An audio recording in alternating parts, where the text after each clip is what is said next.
This is the EVP Podcast. Welcome, everybody, to another episode of the EVP Podcast.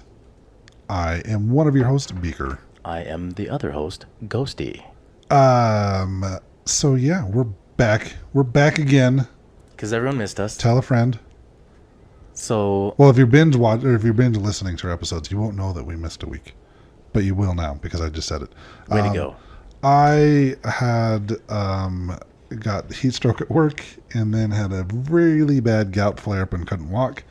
So I ruined it for everybody. I apologize for not being here last week, but you get a special, and we felt like to celebrate our Pioneer Day here in Utah, we're going to talk about the White House. But before we do, real quick, last episode it was the Shepton Mallet prison, correct? So we played a couple clips from Paranormal Lockdown. And if you remember the first one I played where they were using their geoport, and when I went back and listened to the episode, I kept calling it the geophone. I apologize if I confused anybody with that. The geoport is something that connects to a spirit box and basically cleans up the white noise, so all you're hearing is the spirits talking. The geophone is basically a motion sensor. So I did notice I kept flip-flopping back between the two of them. Anytime I said geophone, I meant geoport, just so you know. They weren't using a geophone. It senses vibration, basically, is what a geophone does. So I apologize if there was any confusion. But the first one I played, if you remember, I talked about how they didn't react at all to that. They asked the question, they were talking about the story, how Paul, the tour guide, was burnt while he was telling the story. And so they went and asked the question, did you burn Paul? And we both kind of thought it said yes, right? And then I thought it was kind of like a laugh afterwards. We actually had our friend Brandy reached out to us and said, he actually just said yes. And then the part where I thought he was laughing, he said long ago. Oh. So 100% an EVP that I picked up on and they didn't on the show. Very cool. That's awesome. So, yeah. While we were on hiatus for the week, I went and watched the new Insidious movie. So did I. I saw you did, and so I had to go see it too. So do we want to talk a little bit about Red Door before we get into the White House? Why not? Because Patrick Wilson's the man. My boyfriend, he actually directed this one. Yes, I noticed that. Yeah, I saw that. Not only is he an actor, he's an okay director. So we're not going to we don't want to spoil it because this is brand new. It's not even been out a month. But in my opinion, this is the third best film in the franchise. Third best? Yes. Yeah. I mean, the second and this one is probably right on for me. So yeah, the first one is obviously the best. Insidious is the best. Insidious Chapter 2 would, in my opinion, the second best. Insidious Red Door, third best. And then I think I would go Last Keys and then number 3. Yeah. It was probably my least favorite. I liked the prequels. I did like how in Last Keys it kind of tied it into the other movies. And Red Door here, the new one, this will be the 5th one in the series, is a continuation of the story of the first two. If you haven't seen Insidious, I highly recommend it. I think they're great films. Yeah, those are the first two were directed by James Wan, the same guy that did Conjuring. And did you know there's an Easter egg in the first Insidious? When he's in the school, there's the little jigsaw doll drawn on the chalkboard. Oh, I did see that, yeah. So, but anyways, Red Door, if I were to give it like an overall rating on a scale of 1 to 5, I'd probably give it maybe a 3. Like it wasn't like, wow, like rush out and see this. Right. But it was good. I think like I went early in the morning when there was probably like 3 other people in the theater. I think this is one of those ones where like Last Keys was a lot of fun when I saw that one because we were in a packed theater. And you had all that energy from all those people being scared. So I think that one made it more fun. But this one, I still think this is, like I said, the third best one in the franchise.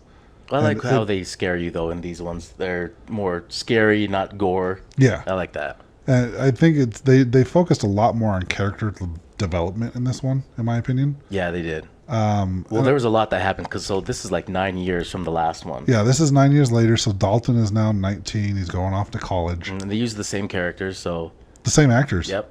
Yeah, that's what I meant. Same actors. Same yes. actors. They had the same kids come back and reprise their roles, except for I don't know if the baby, the girl, the daughter. Right. Yeah, was it's the hard same. to tell. I don't yeah. know because in the first one and second one, she's just a baby. She's Right. like a newborn. But Dalton and his brother, I don't remember his name. I don't remember either. Same actors. Mm-hmm. Dalton's going off to college, and something happens. He's kind of hypnotized, and Everything starts back up. everything starts back up Because again. it had stopped from the last movie. Oh, is what it was. Is his art teacher Oh yeah, kind of going kind of back puts into everybody your into mind. well, it kind of puts the whole class into a trance so they can draw something from memory, and it just starts everything back up again. Yep. I liked it. I like how they kind of played off the things happening again 9 years later. Yeah, I like that. That was pretty I cool. did like that. I did like that it was the same characters, a continuation in the first two. I did describe it to some people as an unnecessary sequel. Yeah, Like it was it wasn't unnecessary. a story that needed to be told, but it was told in a good way. Yeah. And do you think it ended this time? I sure hope so. Maybe 9 years later, I hope not. your boyfriend might get another wild hair up his ass I to just direct I have something. I have like You better talk to him in bed tonight and tell him. I will. Here's the thing: is like when you got a good thing going, just kind of let it be done. Yeah. Like it's like Star Wars. Like you just keep adding shit to it, and you just keep ruining it. So One thing I did like when it comes to the movies like that is Harrison Ford said no more Indiana Jones after him. yes, And I think he signed some shit for it too. Like they can't make any more after hit. I think this was the last movie. yeah, it should be the And then- Dial of Destiny. Yeah. So no But- more Indiana Jones. I watched a couple other scary movies while I had gout and I was just laid up. Good ones. Interesting ones. So I did watch The Crucifixion on Amazon Prime. This one, I'm going to just tell you that I watched it, and it's one that I think we'll do a later episode on. But the basic gist of it is in 2004. So The Crucifixion was based on a true story. 2004, there was a Romanian nun who had an exorcism performed on her, and she passed away. So I don't want to get too much into that because I do want to do a full episode on that movie. And I also watched one called Apostle on Netflix. It's more of a kind of a cult movie. Oh, I did see that one scrolling through, but I didn't watch it yet. Yeah, it's it worth this watching? one's set in 1905. It's a little long, and I think that they could have ended it sooner than they did. There are some things in there that I was not really explained, like why it's there, but overall, it's worth watching. Okay. If you're in the mood for something, like it's kind of got some scary stuff in it, but it's more of like one of those, like it's 1905. These people are living. They started their own community on an island away from everybody else. So Interesting. it's actually, I thought it was pretty good. So Okay. now All right. that we've wasted 10 minutes talking about movies, not really wasted, Scary but stuff. Scary stuff.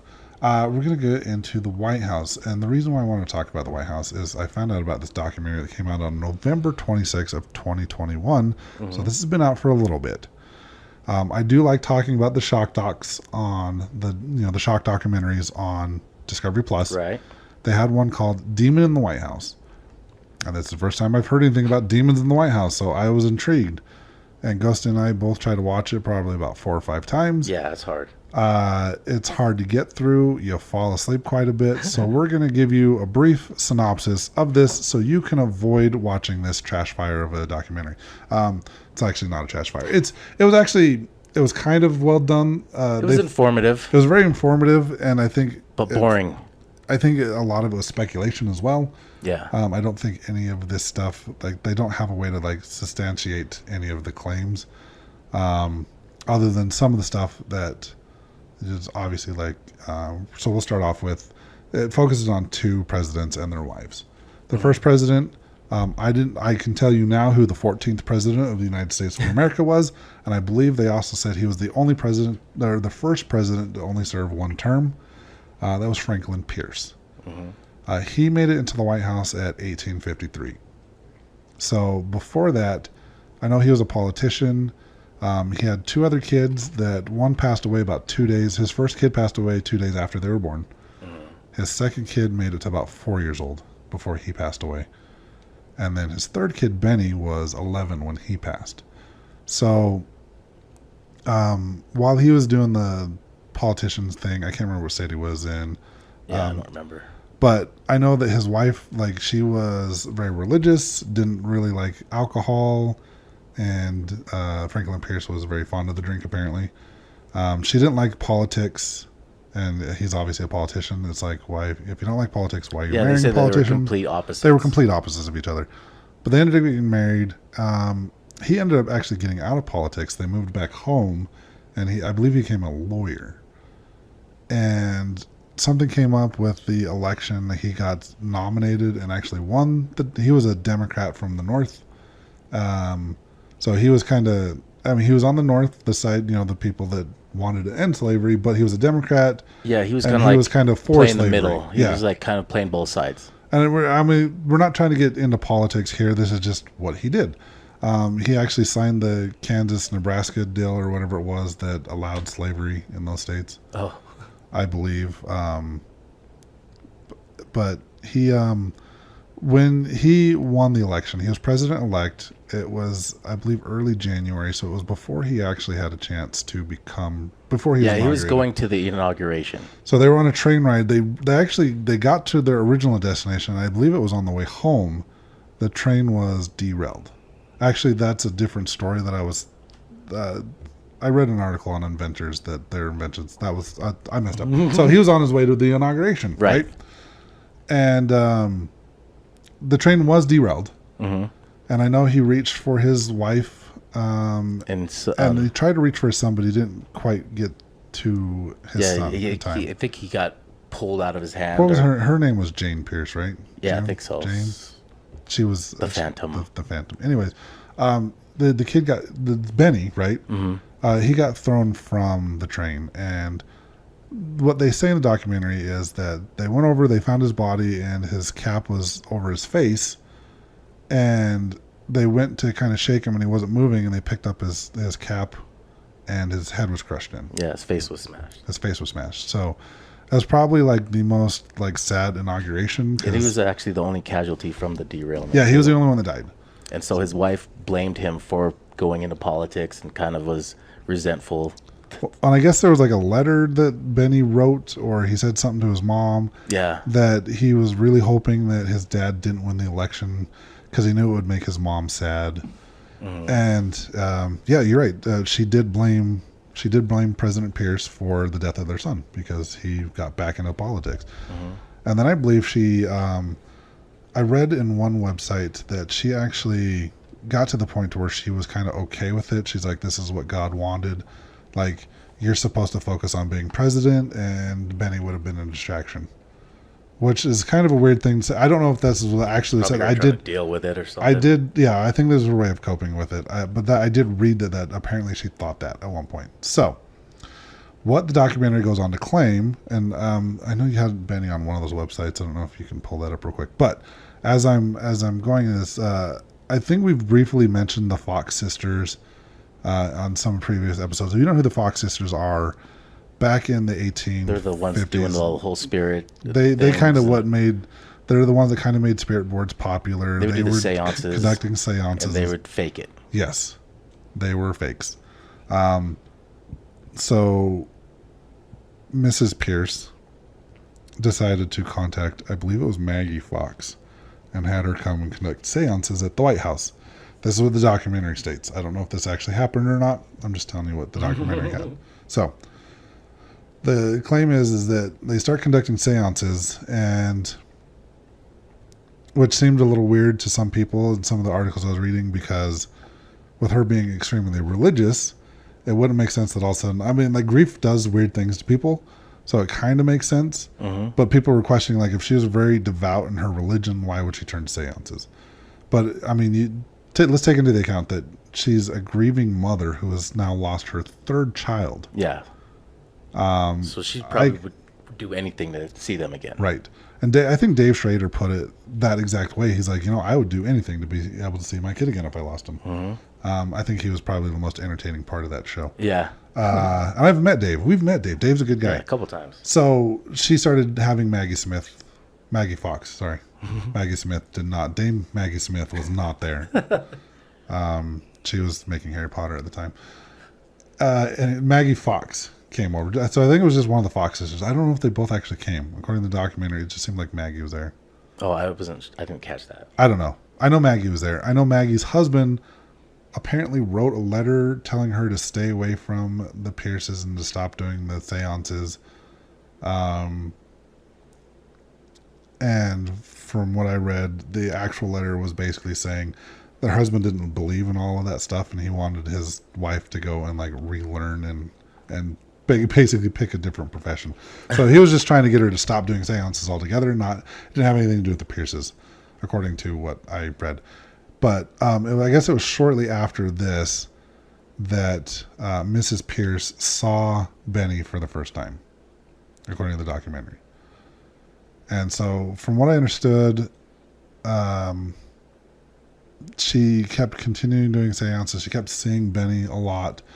She started telling President Pierce, about seeing Benny.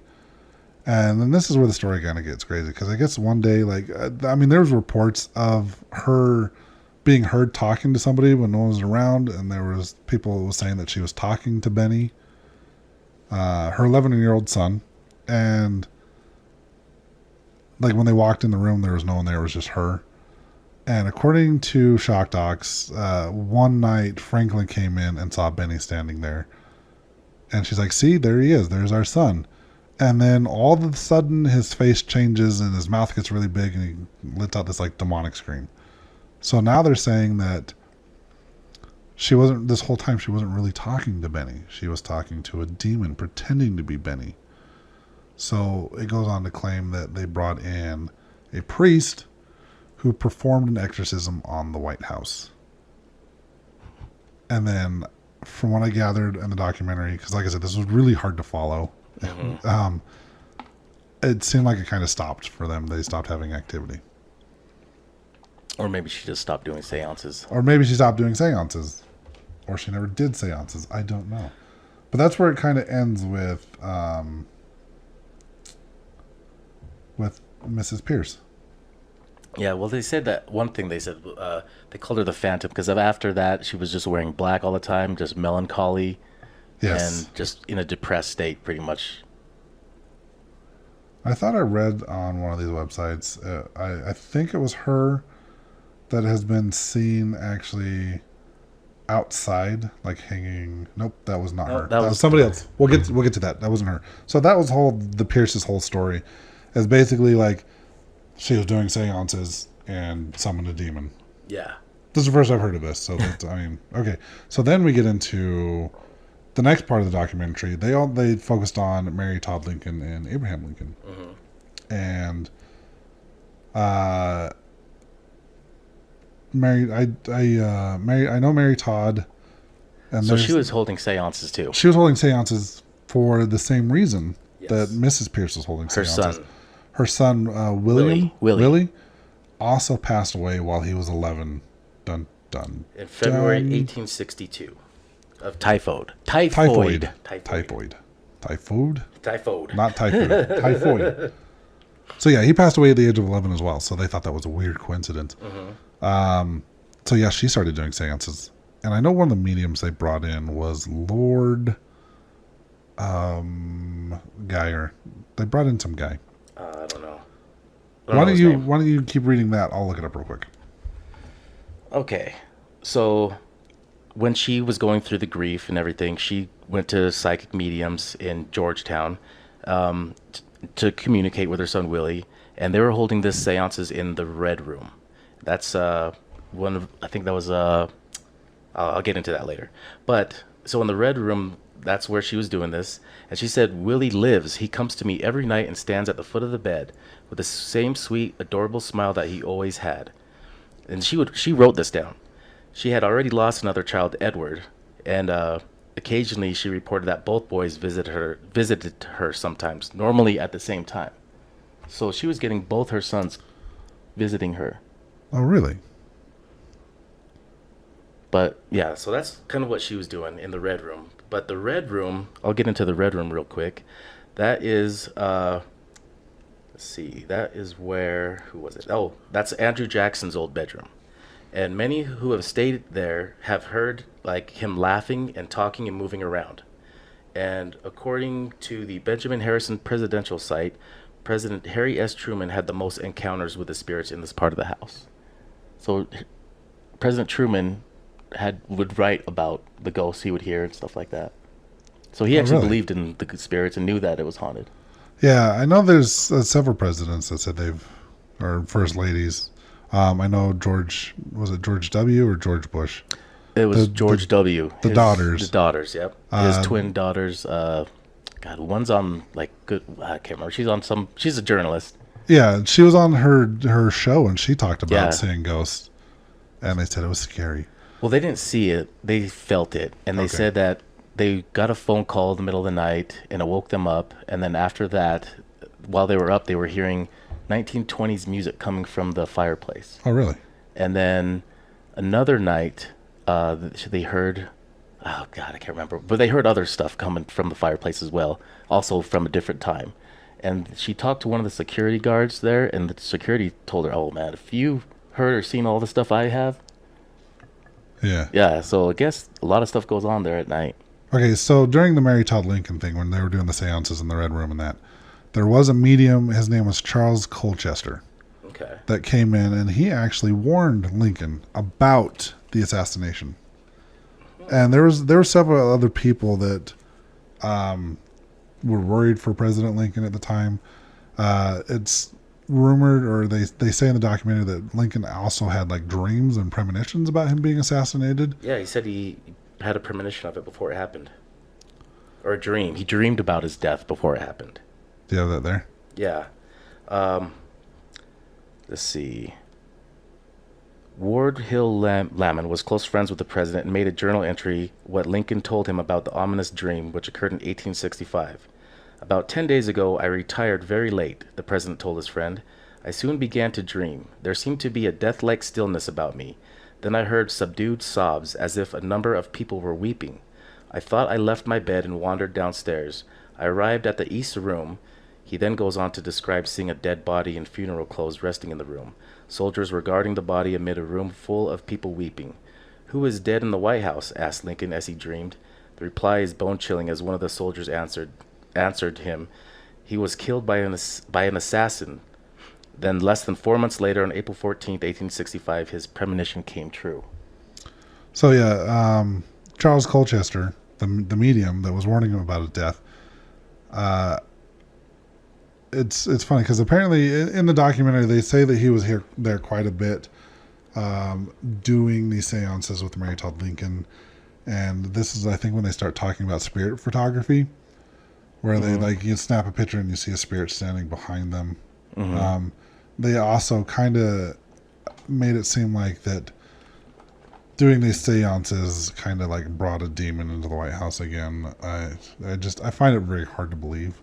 Yeah. That, I mean, it's not saying it's not possible to bring something in that's negative doing seances, especially if you don't know what you're doing. But I think it's a little far-fetched to think that they brought demons into the White House doing this. But what I think is interesting is, and it's not talked about a lot, this Colchester that was warning him was probably actually knew about the assassination attempt and was told by a friend of his about the attempt because he was a drinking buddy with John Wilkes Booth. So I guess they were put up at the same hotel together, and it's believed that Booth might have told this medium about his plans to assassinate the president, and he was kind of warning him. Interesting. So yeah, there's a whole thing. Like he was actually friends and drinking buddies with John Wilkes Booth. That's funny. So it is possible that Booth like said something to him, and he was trying to like warn the president. Could have. But I think Lincoln kind of knew that's what was supposed to happen. I don't think he was afraid of dying. I think he knew that it was what needed to happen at the time. Yeah, I think he just wasn't afraid to die. Right. I think he kind of, I mean, with the premonition and all that, I think he just kind of accepted it. That's what he was supposed to do. Yeah. So, and then they go on to talk about, I think it was, I can't remember what year it was. They were renovating the White House, and there was a picture that was taken of the renovations being done, and there was like one guy in like a backhoe, and then like three guys standing in the background, and then there was a fourth, more like transparent guy in the picture. Yeah, and nobody even noticed it till No one noticed it until later. They went back and looked at it, and they're like, someone's like, "Who's that person?" And they couldn't figure it out. And then looking through the picture and kind of where it was taken, the person would have been standing about the same distance away from the camera as the other three actual men that were in the picture, and they would have been standing directly below the Lincoln bedroom. So they believe that this picture, and I'll post this on social media, they believe this picture was the first picture of and proof of a ghost at the White House, and they think because it was standing directly beneath the Lincoln bedroom that it might have been Lincoln himself. Could be. So that's the shock doc. We gave you an hour and a half documentary in about 20 minutes. We're good at that. Yep. If it sounds interesting to you, go watch it. Like I said, I tried to watch it like 3 times this morning, and I kept falling asleep. So I had a hard time watching it all week. So it's it's very informative. I think they reach a little bit, but again, watching all these shock documentaries on Discovery Plus, I think you might notice a trend on all of our reviews on these documentaries where it just seems like we're like, yeah, they were kind of reaching. Yeah, every time. Now that we've got that out of the way, we're going to talk about some actual spirits that people have seen at the White House. We'll just go down this list that we made here. Let's start with Abigail Adams. All right. Do you have that? No, I don't. You go for it. I will go for it. So Abigail Adams was the wife of John Adams, the second president of the United States. And I believe he was the first president to live in the White House. When they built the White House, it was mostly on swampy lands. And it says the east room of the new White House was the warmest and driest, so Abigail used to use it to hang her wash. Now, what people say is they still see her ghost clad in a cap and lace shawl, and it's been reported that she's seen heading towards the east room, arms outstretched as if she was carrying laundry, and people have actually said they've seen her outside in or near the east room actually hanging up laundry. Oh, shit. She loves doing laundry. She loves doing laundry still, apparently. Next up on the list, we're probably just going to go through these real quick, but we've got David Burns. Do you have him? So David Burns was the owner of the land that the White House sits on. And I don't know why he's still roaming there, but apparently there was some staff who was walking through, do you remember what room that was? It was a yellow oval room. Okay, and he heard a whisper, say to him, "I'm Mr. Burns." Yes. And I mean, they tried to figure out found out, who it could be. At the time, there was the Secretary of State was James Burns. Oh, okay. Spelled Byrnes. Well, David Burns is Burns, but same last name. So, yeah, he heard "I am Mr. Burns," so he thought it might have been the Secretary of State. So, and then turns nobody's there. Yeah, that nobody was there. That guy hadn't even been at the White House that day when he heard that whisper. Yeah. So then let's get into Andrew Jackson. He held grudges against people that supported his opponent. He won the presidency after John Quincy Adams. In the early 1860s, the First Lady, Mary Todd Lincoln, who believed strongly in the occult and reportedly held seances, which we just went over, talked to the spirits of her descendants. She said she had heard Andrew Jackson stomping and swearing through the halls of the presidential residence. The Rose Room, Jackson's bedchamber while he was president, is believed by some to be one of the most haunted rooms in the White House. So apparently Andrew Jackson still stomps around his old bedroom. Right, and that's swearing up a storm. That's the Rose Room. Yes. And what Truman had said back in 1945 was, "I sit here in this old house and work on foreign affairs, read reports, and work on speeches, all the while listening to the ghosts walk up and down the hallway and even right in here in the study." And that was by old Andy Jackson. Apparently, President Dwight D. Eisenhower also said he had an encounter with President Jackson while he was staying in the White House. So, do we have any more for Harry Truman? No. Or is it just that he saw stuff and he... Yeah, just that thinks he it's- believes in the spirits. Let me see if there was anything else about him. Because, no, I don't think so. Let's see. He got spooked by a few encounters that he called Secret Service agents to check something out from the noises he was hearing. Said, I jumped up and put on my bathrobe, opened the door, and no one was there. And he wrote this in a letter about one of his encounters. Went out and looked up and down the hall, looked in your room, and Margie's still no one there. Really?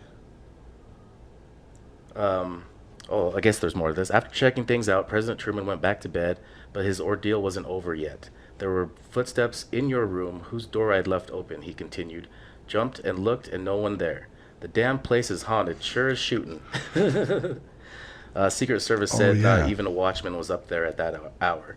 Margie was President Truman and his wife Bess' only child. You and Margie had better come back and protect me before one of these ghosts carry me off. So yeah, he believes in ghosts. He was having a lot of encounters there. So we talked a little bit about Mary Todd Lincoln and the seances. We talked a little bit about Abe Lincoln and his premonition. But out of all these spirits that are seen at the White House, I think none have been seen as much as President Lincoln. This says that there's more reported sightings of President Lincoln than there has been presidents that have lived in the White House. Actually, President Gerald Ford, his daughter, Susan, saw President Lincoln sitting on a chair by the fireplace in the Lincoln bedroom. She reportedly was so scared of what she saw that she never wanted to enter the room again out of fear of a second encounter. This is Lincoln's bedroom, yeah? Yeah. Like, there's a lot of people. There was, like, one president, his dog wouldn't even go in the room. Really? There's so many people that, like, they won't go in the room. A lot of workers have reported seeing Lincoln at the White House. Even Winston Churchill says that they bumped into President Lincoln wandering the building. Let's see. Well, there's somebody who's tied to Lincoln whose ghost says to be roaming around there. Anna Surratt. Well, so before that, Winston Churchill. Oh, okay. Says this says the most famous Lincoln story is from Churchill, who was staying at the residence after World War II. The British leader had just emerged from a bath wearing nothing and smoking a cigar. He reportedly met the late president. So, President Lincoln's a peeper? I don't know. No, probably not. But no, I guess he was getting out of the bath, lighting up a cigar, and there was President Lincoln, according to Winston Don't Churchill. smoke in my room, man. So let's talk about Anna Surratt. Oh, he said, "Good evening, Mr. President. You seem to have me at a disadvantage." Churchill allegedly said. He also refused to stay in the room after the encounter. So, yeah.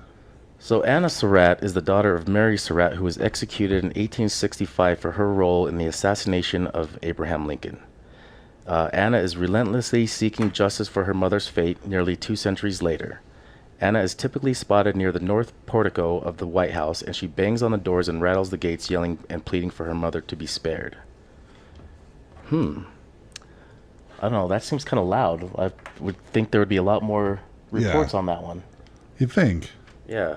Let's get into Dolly Madsen. She's best known today for rescuing the Gilbert Stuart painting of George Washington from the White House before the British burned it down in the War of 1812. In ghost lore, she's best known for reportedly encountering 2 gardeners during the Wilson administration a century later. First Lady Edith Wilson asked the 2 to move the fabled rose garden, which Madsen had created and nurtured. The gardeners were reportedly met by an angry Dolly. Today, the rose garden remains where Dolly Madsen wanted it. And they say that she still hangs around and she's spotted in the garden.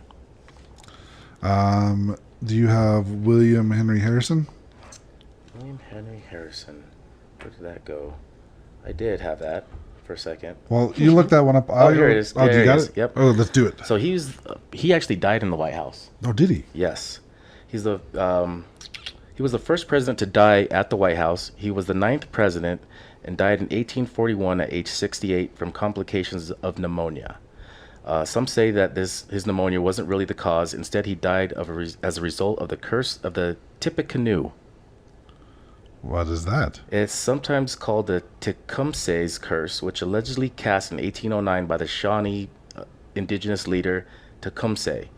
After a conflict with President Harrison over land rights negotiations, Tecumseh is said to have enlisted the help of his brother, Tenskwatawa, to curse all future presidents who came into office in years ending with 0. The Shawnee people knew Tenskwatawa as a prophet, so many took his word seriously. Harrison won the presidency in 1840 and caught his death after being exposed to the elements on a cold, rainy inauguration day in 1841. His ghost is still said to roam the halls of the White House. Oh, and the other victims of the curse include Lincoln, who came in the office of 1860, James Garfield in 1880, William McKinley in 1900. All three men were shot. Warren G. Harding was elected in 1920 and suffered a massive stroke, and even JFK, famously elected in 1960, went on to be assassinated. Interesting. I've got more on Lincoln. Let's jump back to Lincoln. Okay, might as well. Because I read more stuff. So Grace Coolidge, the wife of President Calvin Coolidge, 1923 to 1929, was the first person to say she had actually seen Lincoln's ghost, which doesn't make sense because World War II would have been later. Mm-hmm. So yeah, she's the first person to say she saw Lincoln's ghost. According to her, the lanky former president was standing looking out of a window of the Oval Office across the Potomac to former Civil War battlefields beyond. Lady Bird Johnson, wife of President Lyndon B. Johnson, who served 1963 to 1969, reportedly felt Lincoln's presence one night while watching a television program about his death. Some of the more notable sightings of Lincoln's ghost were reported by during the long administration of Franklin D. Roosevelt, who also presided over his country during time of great upheaval. First Lady Eleanor Roosevelt used the Lincoln bedroom as her study and said that she would feel his presence when she worked there late at night. During her visit to the White House, Queen Wilhelmina of the Netherlands heard a knock on her bedroom door in the night. When she answered it, she reportedly saw Lincoln's ghost wearing his top hat and fainted dead away. Mm-hmm. And then Winston Churchill. So, yeah, there's a couple more stories of Lincoln. Lincoln probably had a lot of stuff he's going all over on. the place. So I actually remember in the last presidential election, I announced on Facebook that in 2024 I was going to be running for president with my friend Jimmy as my running mate. And if we were to be elected, she's also a paranormal investigator. So if I were to be elected president, my first order of business would be to investigate the Lincoln bedroom. I'd do the Rose Room too. I would do the Rose Room too. No, if I had the opportunity to, and I know a lot of paranormal investigators would love the opportunity to investigate the White House, but that place is so much on lockdown. You're never getting in. I think we have one more ghost before we get into like visitor stories. We've got the British fire starter. Oh, that's right, yeah. So, one of the most traumatic incidents in the White House, in White House history, was its destruction by British troops, 1814. A royal soldier apparently died in the attack after he helped set fire to the White House, and there are reports he occasionally returns to finish the job. One incident was reported a few years after the Truman-era restoration, where the spirit was seen trying to set a bed on fire. Also, there was a major fire in the West Wing during the Hoover administration on Christmas Eve in 1929. Officially, it was a clogged fireplace flue that started the blaze. Even more recently, White House staffers report hearing strange noises late at night in the White House, but there's one president who probably hasn't come back for a guest appearance, James Buchanan, openly tired of being president as the Civil War grew near. If you're happy entering the White House, and as I shall feel on returning to Wheatland, you are a happy man indeed, Buchanan said just before leaving office in 1861. But yeah, so apparently there's a British soldier that likes to start fires. He likes to do. He's a fire starter. He's a little pyro, that guy. Yeah. So those are some of the known spirits. The known spirits. So Ghosty just found a website of, I believe, tourists or visitors to the White House telling their personal encounters with spirits. That was one of the things you just got done reading. That was one of them? Yep. The last stories you just read. Those were the ones. Oh, okay. Was that the website? Yep. Oh. No, I think we covered everything. I think we covered everything then, yes. I'm just, it's 1 o'clock in the morning. Yeah, it's late where we are. It's not really 1. It's midnight, but still. It's past midnight now. It's almost 1. Professional podcasting brought to you by the EVP Podcast. Yeah, this is what we do, guys. Hope you love it. We're going to lull you into sleep like shock docs. Well, should we call that? Yeah, I think we might have a public investigation coming up soon. I got to talk to Ghosty after we're done recording. Oh, yes. We did mention that we are looking into doing a public investigation at the Ritz. We're still trying to finalize everything to make sure we can still go there because they did shut the place down and they were looking to sell it. So be on the lookout for that. If we can't get it going, we'll get somewhere new. I apologize. We will get somewhere new. We do have, I believe, Benson Grist Mill in October.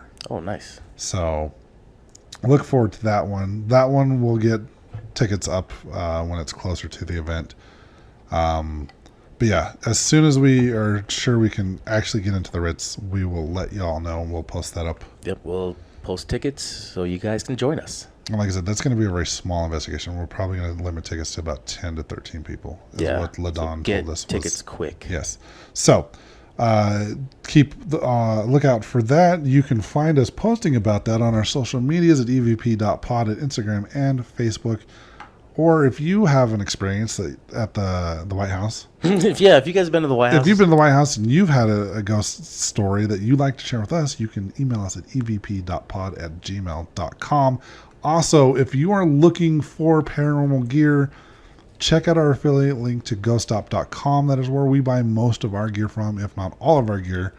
I know they've got some pretty... I think they're getting Ovilus 5s back in stock. I keep seeing them post that on Facebook. Oh, shit.